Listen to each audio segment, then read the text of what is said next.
Ponni serial upcoming எபிசோடில் பொன்னி ரொம்ப தெளிவாயிட்டாங்க. கண்டிப்பாக நாம் இப்படி இருக்கக்கூடாது. இனிமேலும் நம்மளை சும்மா இருந்தோம் அப்படின்னா இவனுங்க நம்மளை இழிச்சவாய் நினச்சி நம்ம மேலே தொடர்ந்து பழிய போட்டே இருப்பானுங்க. அதுவும் இந்த சுந்தரம் நம்மளை ரொம்பவுமே கோவப்படுத்துகிற மாதிரி பேசுகிறான்.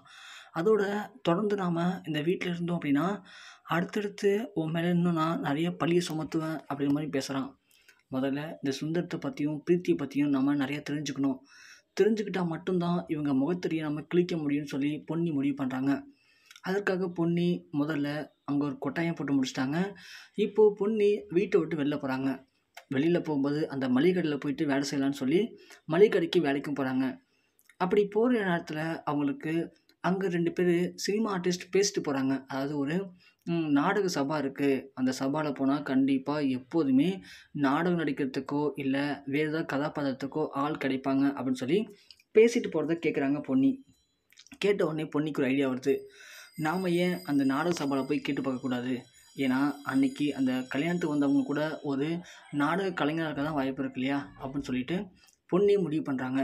சரின்னு சொல்லிட்டு பொன்னி அந்த நாடக சபாவில் போயிட்டு விசாரிக்க போகிறாங்க.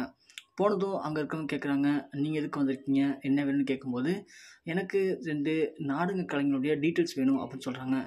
ஏம்மா எதுக்காக, என்ன ஃபங்க்ஷன் அப்படின்னு கேட்கும்போது, இல்லைங்க இது என்னுடைய வாழ்க்கை பிரச்சனை, என்னுடைய வாழ்க்கைக்கும் இங்கே இருக்கிற 2 நாடக கலைஞர்களுக்கும் சம்மந்தம் இருக்குது.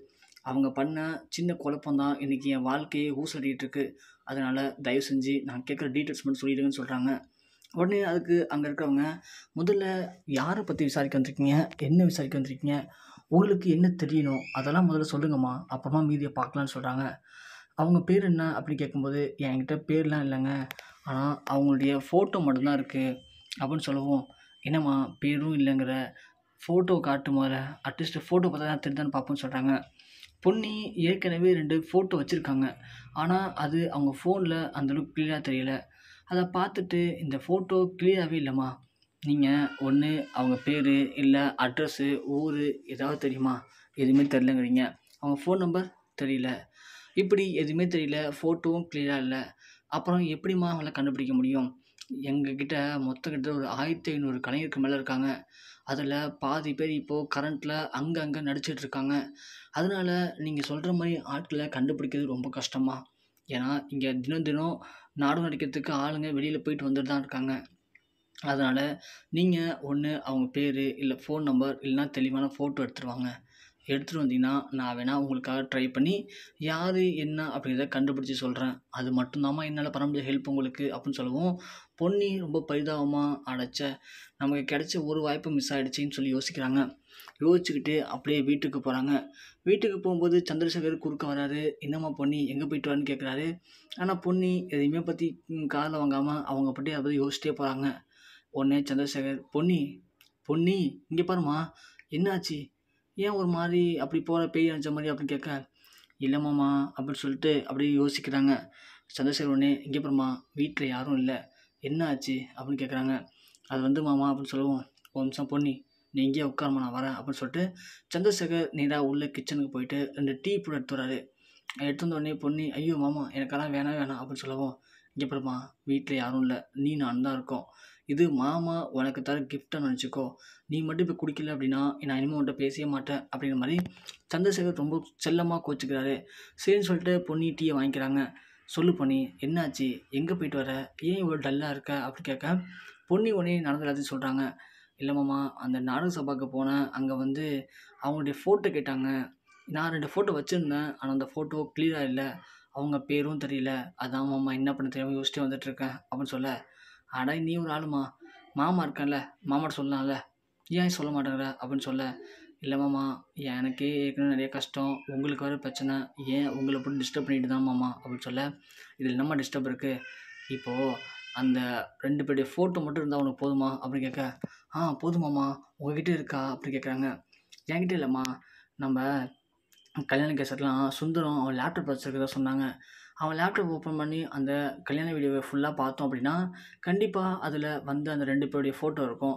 அந்த ஃபோட்டோ பிடிச்சி போய் காட்டினா கண்டுபிடிச்சிட போகிறோம் அப்படின்னு சொல்லுவோம். அப்போ தான் பொன்னிக்கு லைட்டாக மன நிம்மதியாக இருக்குது. ஆமாம் மாமா கரெக்ட் தான் மாமா, அந்த ஃபோட்டோ மட்டும் எனக்கு கிடைக்குமா அப்படின்னு பொண்ணு கேட்க, அதுக்கு என்னம்மா நான் ரெடி பண்ணி தரேன் இரு அப்படின்னு சொல்லிட்டு சுந்தரத்துடைய ரூமுக்கு போகிறாங்க சந்திரசேகர். போய் லேப்டாப் எடுத்து அவசர அவசரமாக பார்த்துட்டு இருக்கும்போது திடீர்னு அந்த பக்கம் ஜெயா வந்துடுறாங்க. ஜெயா வந்தோடனே இவன் என்ன இங்கே நின்றுட்டுருக்கா அப்படின்னு பார்த்துட்டு போகிறாங்க. போயிட்டு சந்திரசேகரை பார்க்குறாங்க. சுந்தரம் ரூமில் நிற்கிறத பார்த்துட்டு, என்னங்க இங்கே என்ன பண்ணுறீங்க அப்படின்னு கேட்க, இல்லை ஜெயா, ஏதோ சத்தம் கேட்டுச்சு இங்கே, அதான் என்னன்னு பார்க்க வந்தேன் அப்படின்னு சொல்கிறாங்க. என்ன சத்தம் கேட்டுச்சு தெரில, ஏதோ சத்தம் கேட்ட மாதிரி இருந்துச்சு. சரி சரி அப்படின்னு சொல்லிட்டு ஜெயா போகிறாங்க. அதுக்குள்ளே சந்திரசேகர் ஃபோட்டோ எடுத்துகிட்டு லேப்டாப் மூடி வச்சுட்டு வந்துடுறாரு. வந்துட்டு பொண்ணிட்ட காட்டுறாரு. இங்கே பாரும்மா அந்த ஃபோட்டோ, பார்த்துமா ரொம்ப ரிஸ்க் எடுத்து எடுத்திருக்கேன். இதை எடுத்துகிட்டு போய் உடனே கொடுத்து அவனுங்க யாருன்னு கண்டுபிடிச்சி அவனுங்க அன்றைக்கி சொன்னதுக்கெல்லாம் காரணம் யார், எதுக்காக அப்படி சொன்னானுங்க அப்படிங்கிற விஷயத்தை தெரிஞ்சுக்கிட்டு வாமா, கண்டிப்பாக உன் பக்கம் நியாயம் இருக்குது அப்படிங்கிறத நான் நம்புகிறேம்மா அப்படின்னு சந்திரசேகர் சொல்கிறாரு. அதை கேட்டவுடனே பொன்னி ரொம்ப கண் கலங்குறாங்க. பரவாயில்லம்மா, நான் உண்மையை கண்டுபிடிக்கனாலும் நீங்களாம் என் மேலே இந்த அளவுக்கு அன்பும் மரியாதையும் நம்பிக்கையும் வச்சுக்கிங்க பார்த்தீங்களா, அதுதான் எனக்கு வேணும் அப்படின்னு சொல்லிட்டு அந்த இடத்த விட்டு பொன்னி உடனே கிளம்பி போகிறாங்க. கிளம்பி போன பொன்னி அந்த நாடக சபா கலைஞர்கிட்ட போயிட்டு அந்த ஃபோட்டோவை காட்டுறாங்க. பார்த்த உடனே, ஆமாம் இவங்க 2 பேரும் எங்கள் கேங்கில் தான் இருக்காங்க அப்படின்னு சொல்கிறாங்க.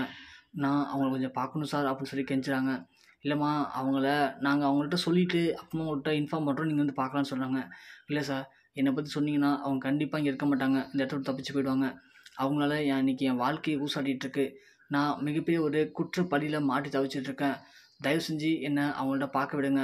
என்னால் அவங்களுக்கு என் தொல்லை இருக்காது. நான் ஒரு 10 நிமிஷம் மட்டும் பேசிவிட்டு நான் போயிட்டு இருக்கேன் சார்ன்னு சொல்கிறாங்க. சரின்னு சொல்லிவிட்டு வேறு வழி இல்லாமல் அந்த நாடக கலைஞர்களும் அவங்களுடைய இடத்த காட்டுறாங்க. பார்த்தா அவங்க 2 பேரும் உள்ளே தான் இருக்காங்க. அவங்க 2 பேரும் பொண்ணியை பார்த்துட்டு கொஞ்சம் அப்நார்மலாக இருக்காங்க. ஐயோ, இந்த பொண்ணு என்ன இங்கே வந்திருக்கா அப்படின்னு சொல்லிட்டு பொன்னிக்கு பார்த்து தெரிஞ்சு போச்சு இவங்க தான் 2 பேர்னு சொல்லிட்டு உடனே ரூமில் போய்ட்டு கதவை சாத்துறாங்க.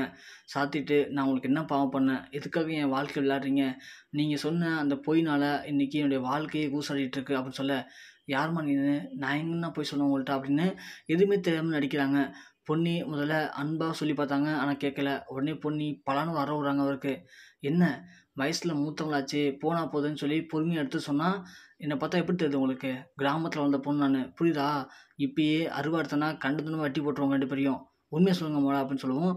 அவங்க நடந்த இல்லை உண்மையை சொல்கிறாங்க. இது மாதிரி சுந்தரம் தான் இதெல்லாம் பண்ணார், அவர் சொல்லி தான் நாங்கள் பண்ணோம், அவர் காசு கொடுத்தாரு நாங்கள் பண்ணோம், மற்றபடி எங்களுக்கு எந்த ஒரு பர்சனல் ஏஜென்ஸும் கிடையாது அப்படிங்கிற மாதிரி அவங்க முக்கியமான வாக்குமூலத்தை கொடுக்குறாங்க. அதை வீடியோவாக எடுக்கிற பொண்ணி நேராக அங்கேருந்து கிளம்பி விறுவிறுன்னு வீட்டுக்கு வராங்க. வீட்டுக்கு வந்துட்டு அங்கே இருக்க எல்லாரையும் கூப்பிட்றாங்க. ஆனால் அப்போதைக்கு அங்கே சுந்தரம் இல்லை, பவானி, அப்புறம் இங்கே ஜெயா மட்டும் தான் இருக்காங்க. சந்திரசேகர் இருக்கார், ஸோ சண்முகம் இருக்கார். இந்த 4 பேர்ட்டு வீடியோவை போட்டு காட்டுறாங்க. பார்த்தீங்களா, அந்த கல்யாணத்தை நிறுத்தத்துக்கு யார் சதி வேலை பார்த்தேன்னு சொல்லி அந்த நடிக்க வந்தவங்களே ஒத்துக்கிட்டாங்க. இப்படி தப்பு எல்லாத்தையும் உங்கள் மேலே வச்சுக்கிட்டு தேவையில்லாமல் என் மேலே பழியை போட்டு என்னை கஷ்டப்படுத்துனீங்களே, உங்களுக்குலாம் அசிங்கமாக இல்லையான்னு சொல்லி பொன்னி பயங்கரமாக கேள்வி கேட்டுட்டு, இப்பயாச்சும் புரிஞ்சிச்சா நான் இந்த தப்பு பண்ணலன்னு சொல்லிட்டு, இனிமேலும் நான் இந்த வீட்டில் இருக்கிறதுல அர்த்தமே இல்லைன்னு சொல்லிட்டு பொன்னி உடனே பேக் தூக்கிட்டு கிளம்புறாங்க. சந்திரசேகர் எவ்வளோ சொல்லி பார்க்குறாரு. ஜெயா ஒரு பக்கம் என்னதான் தான் பண்ண தப்பாக இருந்தாலும் இவள்கிட்ட மன்னிப்பு கேட்கணுமா அப்படிங்கிற மாதிரி ஈகோ உணர்ச்சியில் அப்படியே நிற்கிறாங்க. ஒரு பக்கம் பவானியால் பேசவே முடியல. எதுக்காக சுந்தரம் இப்படி மோசமான செயலை பண்ணார், அவருக்கு இந்த கல்யாணத்தை நிப்பாட்டுறதுல அப்படின்னு சந்தோஷம் அப்படிங்கிற மாதிரி எல்லாருமே திருத்துன்னு யோசிச்சுட்டு இருக்காங்க. சுந்தரம் அப்போதைக்கு வீட்டில் இல்லை. கண்டிப்பாக சுந்தரம் வீட்டுக்கு வந்தார் அப்படின்னா கண்டிப்பாக நடக்கிற பிரச்சனையே வேறு. ஒரு வழியாக இப்போது இது வரைக்கும் பொன்னி மேலே தப்பாக நினச்சிட்டு எல்லாருமே பொன்னியை பார்த்து நான் வந்து தப்புன்றேன்னு சொல்லி ரொம்பவே ஃபீல் பண்ணுறாங்க. ஆனால் பொன்னி இனிமேல் நான் இந்த வீட்டில் இருக்கிறதுல அவசியமே இல்லை, அப்படி இருந்தேன்னா அது எனக்கு தான் அசிங்கன்னு சொல்லிட்டு பொன்னி பேக் தூக்கிட்டு போகிறாங்க.